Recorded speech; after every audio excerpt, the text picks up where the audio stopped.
Bonjour et bienvenue dans Milkshaker, le podcast qui agite les idées reçues sur l'allaitement. Je suis Charlotte Bergerot-Palisco, je suis la maman d'un petit garçon de 2 ans que j'ai allaité durant 1 an et je suis la créatrice de ce podcast. Dans la vie, je suis ostéopathe spécialisée en périnatalité. Je m'occupe des femmes en général, de leur désir de grossesse à leur postpartum, des bébés et des enfants. J'accompagne spécifiquement certaines problématiques d'allaitement en libérant les bébés des tensions qui les empêchent de téter correctement, permettant un allaitement serein pour la mère et l'enfant. Au fil des consultations, je me suis rendu compte que le principal frein à l'allaitement, c'était le manque d'informations, de partage d'expériences et de vécu dans une société où l'allaitement n'est pas une norme. Je vous propose donc d'interroger avec moi des mamans et des papas sur leurs expériences, mais aussi de vous informer auprès de professionnels spécialisés en allaitement. Mon objectif est simple, vous informer, vous donner les clés pour faire des choix en conscience, banaliser l'allaitement sous toutes ses formes, vous le rendre plus accessible, plus facile et alimenter ce fameux village dont on a tant besoin pour élever un enfant. Pour ce deuxième hors-série de Milkshaker, nous allons reparler frénotomie. Rappelez-vous, c'est la section d'un frein de langue restrictif. Mais cette fois-ci, on va en parler côté patient. Pour ce premier témoignage, c'est Manon qui se prête au jeu de l'interview. Je l'ai rencontrée au cabinet alors qu'elle tentait tant bien que mal d'allaiter son petit Oscar. Oscar et Manon, c'est l'histoire par excellence d'une frénotomie indispensable pour entre autres un allaitement serein, mais c'est aussi l'histoire d'une prise en charge qui se passe sans encombre. Oscar tétait mal, longtemps, trop longtemps, Manon avait mal, très mal, et ça ne pouvait plus durer. À la suite de cette frénotomie, la vie est devenue normale, comme dit Manon, et ce, très rapidement. Je la laisse vous expliquer. Belle écoute. Salut Manon, bienvenue dans Milkshaker. Hello Charlotte. Alors Manon, on s'est rencontrés pour une consultation. Raconte-nous, alors déjà, qui es-tu, donc qui est ton bébé, quel âge il a, etc. Donc moi je suis Manon et mon bébé c'est Oscar qui a 1 an et demi bientôt. Et on s'est rencontrés parce que initialement j'avais des douleurs au sein terribles. Donc ça s'est passé à peu près 2 semaines après l'accouchement. Les 2 premières semaines ça allait vaguement. C'est toujours une sensation bizarre d'allaiter au début parce que c'était la première fois. Et après, j'ai commencé à avoir eu des vraies douleurs. Et Oscar prenait toujours beaucoup de poids. Donc personne ne s'est vraiment posé la question de savoir ce qui se passerait si c'était... Enfin, oui, de savoir s'il y avait un problème, quoi. Ouais, par contre, l'allaitement était un peu infernal pour toi parce qu'à chaque tétée, c'était... 45 minutes. 45 minutes, 1 heure, 1 heure et quart parfois. De douleur. De douleur, ouais.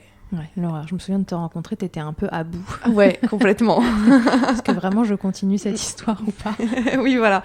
Et pourtant, si, justement, j'avais envie... En fait, j'avais pas envie d'arrêter sans savoir pourquoi j'arrêtais. Enfin, juste pour une douleur. J'avais envie de savoir quoi. Et c'est ça qui t'a fait venir chez moi, c'était les douleurs que t'avais en allaitant. Tu savais que les ostéopathes, ils pouvaient éventuellement faire quelque chose sur ton bébé pour te libérer d'une douleur à la tétée ? Pas du tout.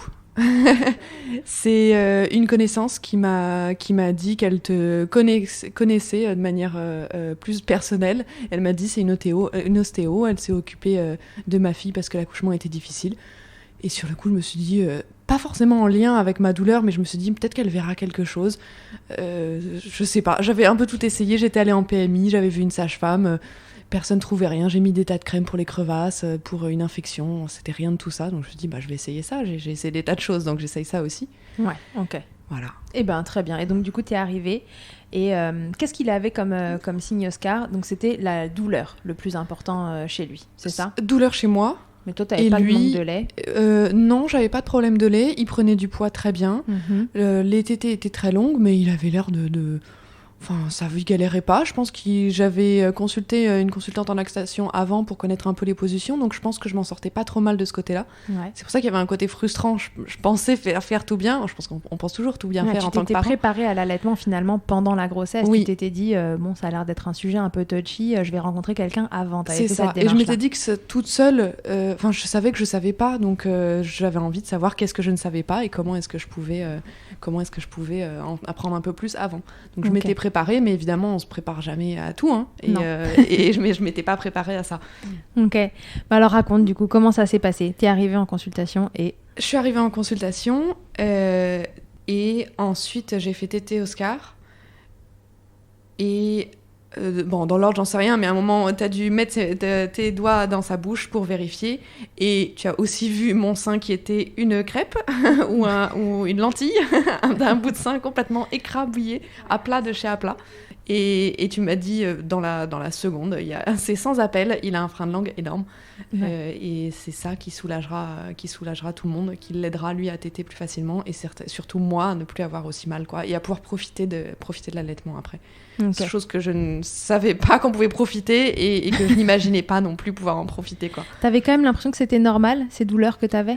Non, en fait, j'ai mis du temps. En fait, justement, je disais que c'était bizarre, la sensation d'allaitement, au tout début. Et avant de me dire que c'est bizarre, oui, mais que ça commence à être désagréable, et après que ça faisait mal, je pense avoir perdu... Enfin, moi, j'aurais bien aimé, si j'avais su, si on m'en avait parlé plus tôt, être alertée plus tôt. Et pas forcément... ou avoir demandé, quand je suis allée voir une sage-femme en PMI, qu'elle mette les doigts dans la bouche d'Oscar, quoi. Parce qu'elle, elle le voyait, t'étais très bien, très bonne position, bon poids, pas de problème. Oui, alors qu'en fait, Oscar ne t'était pas bien. Oui, voilà, c'est ça. Et d'ailleurs, après, tu as rencontré une consultante en lactation, parce que tu avais rendez-vous avec une consultante juste au moment où on se voyait. Exactement. Je le dis, c'est avec Carole Hervé. Je m'étais préparée avec elle, donc je l'avais rencontrée enceinte avant, donc c'est elle qui m'avait expliqué un peu les positions. Pas forcément ce qui pouvait mal se passer, mais c'est vrai que j'étais pas venue là pour ça, et puis... A priori, on se dit que c'est comme les accouchements, il y a quand même, je sais pas, un grand pourcentage dont on ne raconte rien parce qu'il n'y a rien à raconter et tout se passe normalement. Voilà, et pour l'allaitement aussi. Donc je m'étais préparée avec elle, et puis voyant que j'avais toujours mal et que ça ne donnait toujours rien, j'avais pris rendez-vous. Évidemment, les rendez-vous, c'est plutôt sous 1 semaine, 10 jours. Donc je m'étais dit, peut-être qu'elle aussi verra quelque chose. Donc comme je t'ai vu avant, tu m'as dit frein de langue. Carole Hervé certainement donnera le même diagnostic, c'est bien que tu allais la voir aussi. Et je l'ai vue, je sais plus, 1 semaine, 3 jours après toi, en ayant déjà pris rendez-vous avec toi chez l'ORL avant. Et elle, pareil, ça a été sans appel. La seconde où je me suis assise sur le canapé et où Oscar, non, il a même pas tété, elle a mis son doigt dans sa bouche, ouais. Et puis elle a vu tout de suite, elle a dit oui, c'est ça. Il y a pas de doute. Ouais, et c'est vraiment la consultation, pour le coup, n'a pas duré longtemps. C'était rassurant pour toi qu'il y ait 2 personnes qui te fassent le même diagnostic, parce qu'est-ce que tu avais déjà entendu parler de frein de langue ? Oui, j'en avais déjà entendu parler. Mais évidemment, c'est comme des tas de choses, on en entend parler et puis on se dit jamais que ça nous concerne forcément ou que ça nous concernera. Ouais. Et puis là, j'étais tellement perdue, et puis c'est avec l'accouchement, le postpartum et tout ça, on est dans le coton quand même, donc j'étais un peu dans le brouillard, et moi je naviguais à vue en écoutant la personne qui voudrait bien m'aider, quoi. Ok. Donc là, les deux ont dit la même chose. Ouf. Ouais, c'est ça. Et puis même toi, tu m'étais recommandée par une maman qui a eu un bébé en même temps que moi. On s'était un peu soutenus pendant la grossesse, donc du coup, je te faisais confiance déjà avant, quoi. T'avais confiance avant d'arriver. Ouais. Mais oui, d'avoir une deuxième personne qui confirme, c'est toujours agréable. Ouais. Ok, très bien. Alors du coup, comment ça s'est passé ? Combien de temps après tu as eu rendez-vous pour cette frénotomie ? Parce qu'il faut le dire, Oscar avait un frein très restrictif, et c'est d'ailleurs pour ça que le diagnostic n'a pris une plombe ni chez moi, ni... enfin, le diagnostic, entre guillemets, la suspicion n'a pas duré longtemps, ni chez moi, ni chez la consultante.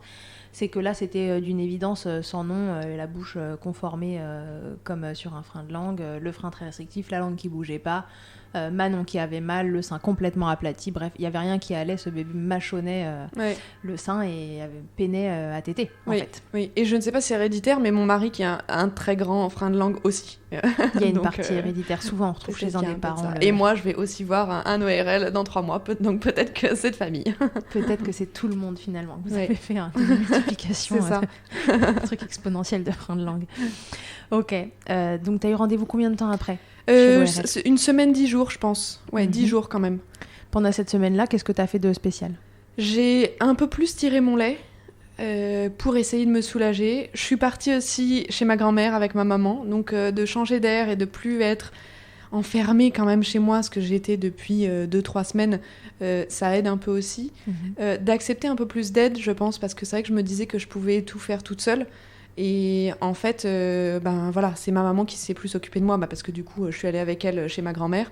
Et j'ai pu tirer mon lait pour que quelqu'un d'autre... Je pense qu'il y a aussi la responsabilité de l'allaitement.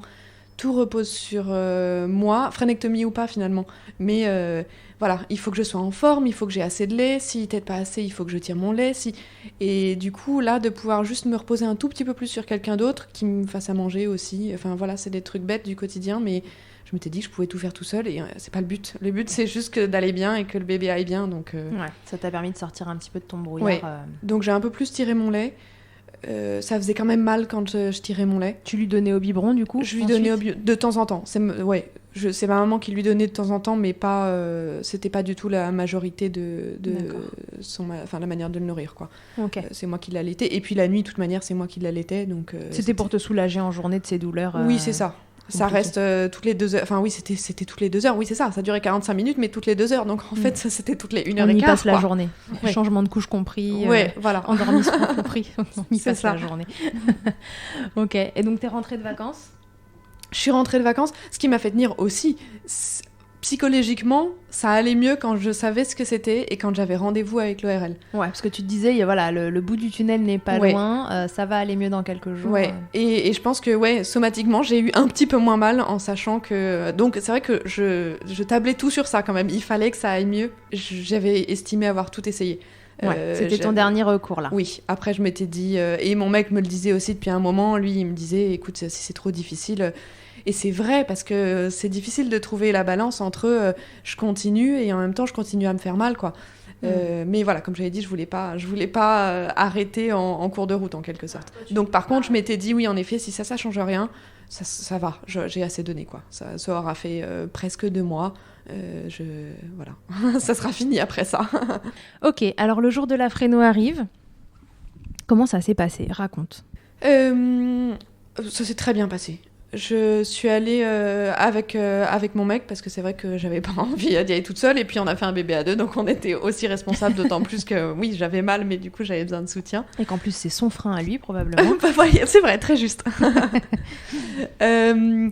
Comment ça s'est passé? Très bien. On a anecdote, mais c'est que dans la salle d'attente, évidemment, il a fallu que j'allaite Oscar et puis il a fallu qu'il braille un petit peu et donc du coup, elles ont quand même on a quand même attendu et puis au bout, je sais plus d'un quart d'heure, 20 minutes, je me dis ok, je vais l'allaiter dans la salle d'attente, quoi. Et donc heureusement, la personne qui était à l'accueil m'a dit on va vous donner une petite salle, donc j'ai pu quand même m'isoler pour l'allaiter avant.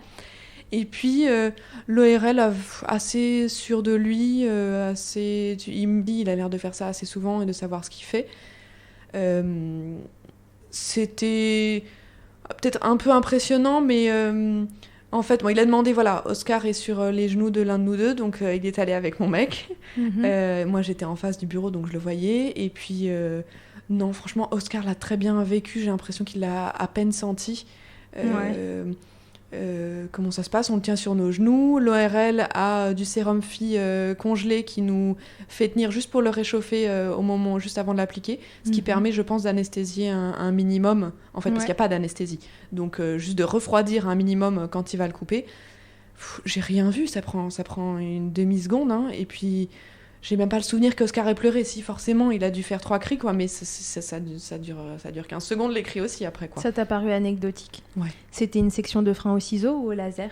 Au ciseau. Ok, donc là, Oscar a son frein qui est sectionné. Est-ce que au ciseau, on dit que ça peut saigner? Que là, t'as eu l'impression qu'il y a eu du temps pour arrêter ce saignement ou non? Non, du tout. J'ai vu que c'était rouge, j'ai même pas vu saigner, en fait. D'accord. Donc, non, je crois que j'ai dû... je l'ai pas mis au sein tout de suite dans le cabinet du médecin, je l'ai remis au sein quand je suis retournée dans la salle où j'étais avant le rendez-vous. Mais non, j'ai pas vu de sang. Enfin, même sur mon sein, tu vois, bêtement, même sur mon sein, après l'avoir enlevé, non, j'ai rien vu de tout ça. Donc, ça avait l'air, anecdotique, il a pas eu l'air d'être traumatisé du tout, quoi. Et alors, quand tu l'as remis au sein dans cette salle d'attente, comment ça s'est passé? Évidemment, sur le coup, je me dis, j'ai l'impression que ça... Enfin, genre, je vois pas la différence. Évidemment, je me disais bien que ça allait pas être la seconde où c'est fait. Donc, sur le coup, j'ai pas senti de différence. Oscar avait l'air d'aller très bien, il a tété normalement. Moi, j'ai pas eu plus ou moins mal qu'avant. Et c'est vrai que je me souviens pas le moment... Enfin, si... Je me revois dire à l'oral « Waouh, c'est fou, j'ai pas mal ». Et donc ça, c'était plusieurs jours après. D'accord. Mais sur le coup, c'est vrai que, oui, évidemment, ça change pas du tout au tout, quoi.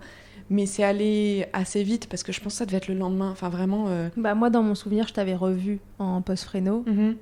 Et je revois pas longtemps après, je vois dans les 3 jours, 5 jours qui suivent. Oui, c'est ça. Et ça allait déjà... C'est le temps d'une nuit, quoi. Vraiment, c'était... voilà, ça peut pas être dès qu'on l'a coupé la minute suivante, mais c'est probablement la deuxième tétée suivante. Hein. Ouais, donc dans ton cas, c'est allé extrêmement vite. C'est-à-dire que tu as très vite vu l'intérêt sur les tétés d'avoir sectionné ce frein de langue. Complètement. T'avais plus mal du tout. Du tout. Ton sein, il était plus écrasé en sortant de la bouche de Loulou. C'est ça. Okay. Et puis du coup, je pouvais faire autre chose en fait en allaitant. Voilà, sinon je serrais les dents, j'étais un peu recroquevillée sur moi-même, j'avais du mal à me concentrer vraiment juste à mener une conversation, quoi. Et là, en fait, comme les gens qu'on voit qui ont l'air d'aller très bien, je pouvais avoir une conversation, discuter. T'allaitais partout tout le temps. Voilà, c'est ça. Non, mais c'est ça. Ok. Comment ça s'est passé ensuite ? Qu'est-ce que tu as eu à faire après cette phrénotomie ? Est-ce que tu avais des exercices à faire ? Après, ouais. C'est mon mec qui les a fait, j'osais pas trop. Et même maintenant, avec les histoires de dents et tout ça, je sais pas trop mettre mes doigts dans la bouche d'Oscar. Ouais. Donc c'est mon mec qui les a fait. Mais oui, on n'a pas fait d'exercice avant. Mais après, oui, je crois qu'on met 1 ou 2 doigts dans sa bouche et on pousse sa langue à gauche, à droite, en haut, en bas, en gros. C'est tout. Et par contre, il nous avait demandé, ou tu m'avais demandé, je sais plus, mais oui, certainement l'ORL aussi, de le faire une dizaine de fois par jour. On a dû le faire 2-3 fois quand on y pensait. D'accord. Pendant une semaine, 5 jours, je sais plus, au moins une semaine, je sais plus exactement. Ouais, normalement c'est un peu plus long, mais c'est un peu plus long. Ouais. Mais dans ton cas, ça allait très bien. Oui, voilà. Vite, en fait, heureusement, puis, parce que t'as arrêté de te poser des questions. questions. Parce qu'on n'a pas du tout été assidus là-dessus. On l'a fait parce qu'on savait qu'il fallait le faire, mais c'est vrai que bon. Ça allait, quoi. Comme ça s'est bien passé, oui, on n'a pas été hyper assidus là-dessus, mais oui, voilà, c'était les exercices qu'on avait à faire. Comment ça s'est passé ensuite, la suite de cet allaitement ? Est-ce qu'il y a eu des rechutes ? Est-ce qu'il y a eu des moments où à nouveau il t'a refait mal ? Est-ce que tu as eu l'impression... Enfin, voilà, quel a été le bilan de tout ça ? Et après, comment l'aventure a continué ? Après tout ça, ça a été fini. Ça a été vraiment une histoire. Justement, je disais que je tablais tout sur cette phrénectomie et ça a été fini, quoi. Donc ça a été une nouvelle vie derrière. On a fait ça mi-septembre, Oscar est né mi-août. On a fait ça mi-septembre. Et en fait, après... j'ai allaité normalement, la vie était normale et allait beaucoup mieux, quoi. Donc lui a grossi pareil. Si, évidemment, les tétées étaient beaucoup plus courtes. On est passé vraiment de 45 minutes à, je sais plus, 8-10, quoi. Beaucoup plus confort pour toi.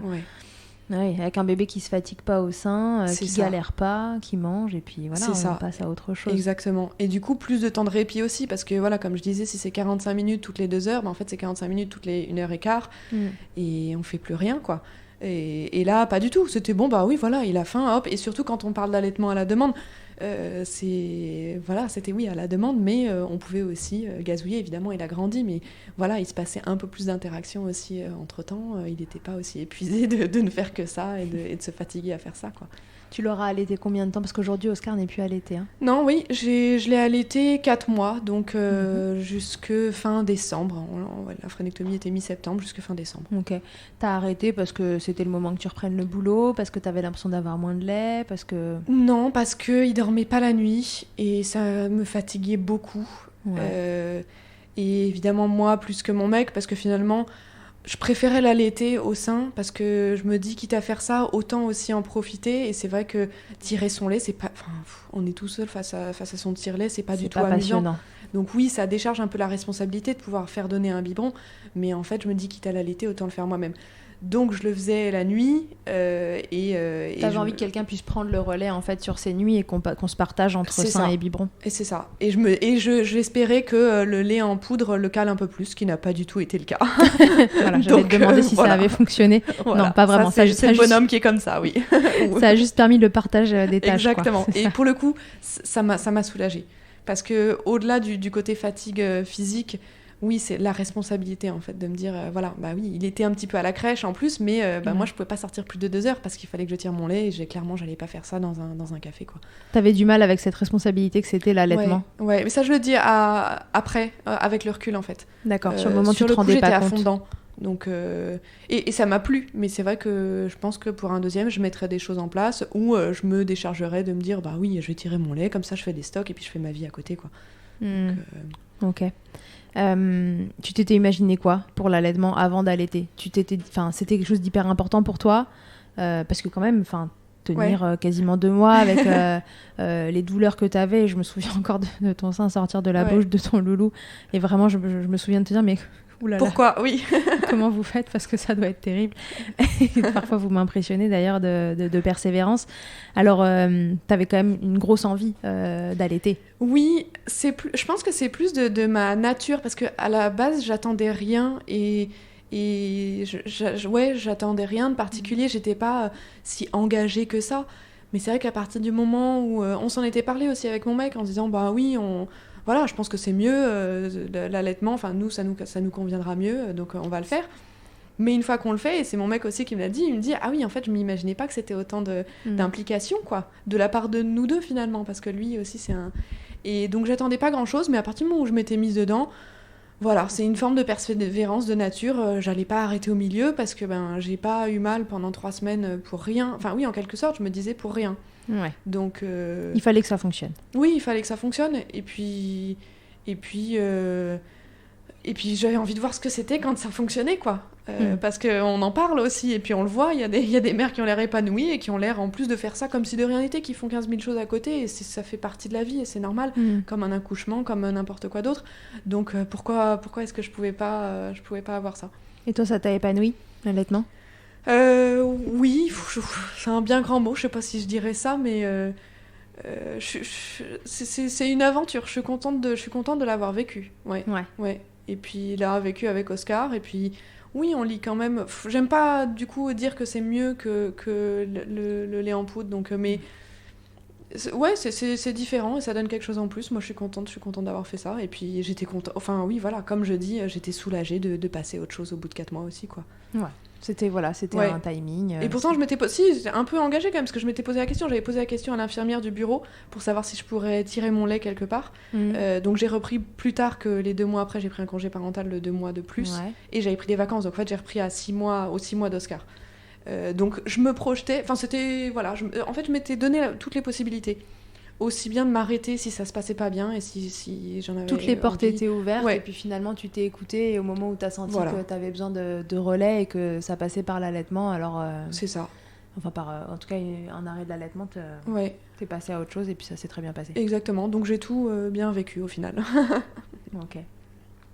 Alors cette expérience de Fresno, t'en gardes quoi comme souvenir, comme image, si tu devais faire un petit bilan de cette frénotomie? Je pense que avoir été accompagnée sur l'allaitement plus tôt, parce que je me dis, moi, j'ai eu déjà la possibilité financière et la présence d'esprit, la présence d'esprit d'aller voir quelqu'un avant pour les positions et tout ça, mais à l'hôpital, personne n'est jamais venu voir comment je positionnais Oscar, si t'étais bien, comme la gueule de mon sein, personne. On l'a vraiment mis dans les bras quand j'ai accouché. Et puis c'est tout. Après, on m'a dit, quand il pleurera, il faudra si vous voulez l'allaiter, oui, faudra le mettre au sein.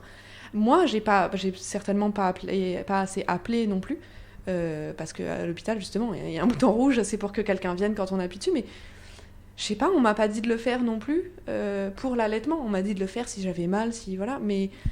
Donc c'est plus ça. T'es pas sentie très accompagnée par le circuit classique que pas tout le monde rencontre. Et autant, je trouve que oui, je suis quelqu'un de persévérante et je m'étais entourée avant, donc je me dis quelqu'un qui a pas ça, il va passer à côté tout de suite et c'est dommage quoi. Donc et du coup, quelqu'un aurait pu diagnostiquer ce frein, quoi. Et que ce soit donc à la maternité où j'ai passé 5 jours, mais ensuite en PMI où je suis allée quand même 2-3 fois. Elles m'ont recommandé d'aller voir une sage-femme qui était soi-disant spécialisée dans l'allaitement dans une autre PMI, ce que j'ai fait aussi. Personne n'a mis les doigts dans la bouche d'Oscar, quoi. Donc moi je suis, voilà, on regarde l'enfant, il prend du poids, tout va bien. Et la maman, non. Et même quand je dis que j'ai mal, non. Donc ça, t'avais l'impression que ça intéressait personne. Ouais, c'est ça. Douleurs. Et du coup, la frénectomie, oui, moi j'en avais beaucoup entendu parler parce que j'ai l'impression, je sais pas, c'est un truc depuis la nuit des temps. Avant, les sages-femmes les coupaient avec leur l'ongle de l'auriculaire. Ça semble un truc complètement moyenâgeux, mais donc c'est quelque chose qu'on connaît depuis longtemps et dont j'avais beaucoup entendu parler, mais vraiment, en étant en plein postpartum, je me suis pas une seule fois posé la question. Et c'était, je sais pas, c'était pas mon boulot. C'était pas ton rôle, en fait. Quoi. Donc, donc voilà. Et après, peut-être qu'on en fait trop aussi. Donc, mais là, on m'a parlé ni de trop ni de trop peu. Quoi. On m'a pas parlé de problèmes. On t'en a pas parlé tout court. Non. Ok, donc du coup, cette expérience, c'était plutôt Oui. que bénéfique. Oui, complètement. Dans ton cas. Parce qu'à partir du moment où ça a été diagnostiqué et donc réglé, et puis j'ai eu un rendez-vous très vite chez l'ORL aussi, donc ça... Ouais, donc là, c'est vraiment la phrénotomie version long fleuve tranquille. Parfait, et voilà, qui m'a bien, pu, c'est facile, laissé profiter 3 mois après, et ça, c'était vraiment... je suis trop contente, quoi. J'aurais été trop triste d'arrêter ça, d'avoir eu mal et d'arrêter ça. Sans trouver pourquoi, en plus. Ouais. Donc là, oui, j'ai trouvé et puis ça s'est résolu, quoi, parce que avant les 2-3 trucs, quand on m'a dit c'est peut-être une infection, je sais pas, ça marchait pas, quoi. Donc ouais, en tout cas, ça suffisait pas et ça t'enlevait pas tes douleurs. Donc d'avoir trouvé, oui, c'était changement de vie pour moi et pour lui et pour mon mec aussi, enfin vraiment. Du coup, tu donnerais quoi comme conseil à une maman qui a envie d'allaiter ? Ce serait quoi ton conseil, le conseil de Manon ? C'est bête parce que c'est les conseils que tout le monde dit en fait dans les podcasts que j'ai écoutés avant. Tout le monde dit ça, il faut s'entourer, il faut avoir des gens sur qui se reposer et tout ça. Et ce que j'ai eu, et pourtant j'ai pas eu les réponses, mais c'est normal, hein, j'ai pas eu les réponses tout de suite, quoi. Mais oui, s'entourer, se renseigner, que ce soit des bouquins, donc oui, voilà, des pré-consultations d'allaitement. Moi je pense que au moins, comme j'avais déjà rencontré Carole Hervé, la consultante en lactation, j'étais plus à l'aise de pouvoir lui envoyer un texto ou d'avoir un rendez-vous plus rapidement une deuxième fois. Comme avoir rencontré une sage-femme avant, j'avais choisi une qui était un peu spécialisée dans l'allaitement et qui pourrait me faire de la rééducation. Donc c'est ça, c'était m'entourer aussi avant pour savoir que je pourrais me reposer sur ces personnes après. Je dis tout ça et c'est rien de tout ça qui s'est passé puisque toi je te connaissais pas avant et en fait, mais si, je me suis entourée parce que c'est cette voisine copine qui m'a dit voilà, j'ai une amie ostéo, peut-être que tu peux aller la voir, elle trouvera peut-être quelque chose, quoi. Ouais, et si je l'avais pas trouvé le surlendemain oui, voilà, j'allais voir Carole, exactement. Donc ouais, c'est plus s'entourer, mais c'est écouter. C'est pas persévérer bêtement pour persévérer, quoi, parce que si on va pas bien, notre couple va pas bien et notre bébé va le ressentir, et donc il faut savoir ce qui est bon pour soi, pas ce qui est bon de faire parce que l'OMS a dit qu'il fallait allaiter pendant 6 mois. Donc s'écouter et s'entourer. Je te fais ma petite interview Fast Milk avant qu'on se quitte. Manon, ça te dit ? Alors c'est quoi ta tétée la plus insolite ? J'ai été hyper réservée parce que si, j'en ai fait un peu dans le train. J'aimais pas le faire hors de ma zone de confort, donc à l'extérieur. Donc, et c'est par ça que j'entends insolite, ce serait hors de ma zone de confort parce qu'il n'y a pas eu de position insolite ou de, je sais pas, d'éclairage insolite. Non, j'ai dû le faire dans le train, mais insolite. Si, on a pris le train pour aller en Picardie à Beauvais. Et c'est vrai que poussette dans un couloir, ça devait être une des premières fois où oui, j'ai dû l'allaiter parce que voilà, c'était une courte durée, mais ça tombait à ce moment-là. Et donc voilà, une écharpe sur moi, une robe, et en fait, ça se passe. C'était plutôt de la team téton timide, comme on dit. Ouais, complètement. Okay. Le truc le plus glamour qu'il t'ait été donné de vivre durant ton allaitement, c'est quoi ? Je sais pas les questions auxquelles ça peut être ironique. Ouais, j'imagine. Qu'est-ce que... Si, j'ai fait une vidéo un moment parce que Oscar était à côté de moi, trop mignon, en train de faire ses petits bruits. Il avait déjà tété et du coup, je tire mon lait, j'envoie une vidéo à ma famille. Ils me disent, mais c'est quoi le bruit le bruit de fond derrière ? Ah oui, mince, c'est le tire-lait. Donc on ne voit pas du tout les gazouillis d'Oscar. Ce sont les bruits du tire-lait. On n'entend que ton tire-lait. Ok. Ta position préférée dans le Kama Sutra de l'allaitement, c'était quoi votre position avec Oscar que vous préfériez pour l'allaitement ? J'étais calée dans le canapé. On s'est nous-mêmes construit une banquette pour avoir un canapé en L de rêve. Donc du coup, j'étais calée sur 2 côtés. Et ça, c'était pas mal. Et Oscar est plutôt allongé en perpendiculaire par rapport à moi. Ouais. Pareil, une vidéo de ses petits pieds à chaque fois d'un côté ou de l'autre quand il est en train de téter, quoi. On s'occupe comme on peut. Ok. Et alors, si en un mot tu pouvais me résumer ton allaitement, tu dirais quoi ? Moi, c'était une aventure. C'était une aventure. Ouais. Des hauts, des bas, des parcours d'obstacles, voilà, des rencontres, voilà. Ok, super. Merci Manon. Merci Charlotte. Merci d'avoir participé à Milkshaker. Merci de nous livrer ton expérience d'allaitement et de frénotomie, voilà, d'une frénotomie qui se passe franchement bien, facilement. Et quand ça se passe comme ça, c'est génial. Enfin voilà, c'est la veille, le lendemain, ça va mieux très vite. Les bébés tètent mieux, les mamans vont mieux, elles ont plus mal si elles avaient mal. Les bébés prennent alors, Oscar prenait quand même du poids, mais ils prennent plus de poids où ils mangent mieux, ils mangent plus vite. Voilà, on passe pas des heures au sein et le quotidien se régule finalement après cette intervention. Et quand ça se passe comme ça, c'est super. Et voilà, c'était cool d'avoir ton témoignage pour éclairer les mamans. Ouais, j'espère que ça peut aider. C'est pour ça, vraiment, moi, ça me fait plaisir d'en parler. Voilà, je sens que tu n'as pas été traumatisée par Au l'événement. Final, non. Voilà. Donc voilà, ça vous fera une expérience de fréno pour savoir éventuellement ce qui peut vous attendre. Je vous rappelle que vous avez l'épisode 19 sur les frénotomies avec le docteur Noëlla Rajanson qui nous raconte comment se passe une frénotomie, l'avant, pendant, après, cette rééducation qu'on évoque là pendant l'épisode que vous pouvez, dont elle parle un peu plus spécifiquement dans l'épisode. Donc voilà, pour vous renseigner côté pro, n'hésitez pas à aller écouter ou réécouter l'épisode 19 avec Noëlla. Et à bientôt Manon. Oui, merci à bientôt, encore. Merci Charlotte. Et à très bientôt à tous et à toutes dans Milkshaker. Merci 1000 fois d'avoir écouté cet épisode de Milkshaker. Vous pouvez suivre l'actualité du podcast sur le compte Instagram du même nom et sur mon site internet charlotte-bergerot.fr où vous retrouverez tous les épisodes mais aussi une rubrique Milk Letters constituée de témoignages écrits, un autre support pour vous transmettre toujours plus.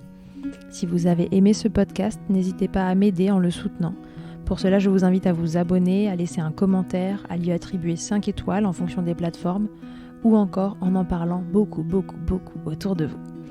Je ne vous présente plus Emma et son titre I'll Be There qui continue de nous accompagner. Et je vous dis à très vite pour un nouvel épisode.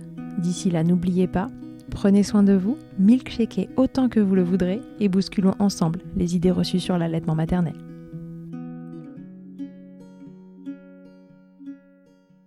I hate to see you down. Can't stand to know you're hurt. When you say it's getting loud, the voices in your heart. And you know I get it, so let it all out. Keep your head up, your masterpiece, and I'll swear that I'll be there by your side. A text away, you know you can find me. It just takes a whisper and I'll be there to listen. I got you, I'll fight with you, 'cause I love you. I'll be there, I'll be there. Oh, I'll be there, I'll be there. I know I'm not perfect. Sometimes I look myself, but I hope you know I care. You can meet me anywhere. And you know I get it, so let it all out. If anyone comes at you, then I'll swear that I'll be there by your side. A text away, you know you can find me. It just takes a whisper and I'll be there to listen. I got you, I'll fight with you, 'cause I love you. I'll be there, I'll be there. Oh, I'll be there, I'll be there. Just me every time I have you back, and I know that you do the exact same for me. Side by side, don't even need to talk. You know I get it, so let it all out. Keep your head up, your masterpiece, and I'll swear that I'll be there by your side. A text away, you know you can find me. It just takes a whisper and I'll be there to listen. I got you, I'll fight with you, 'cause I love you.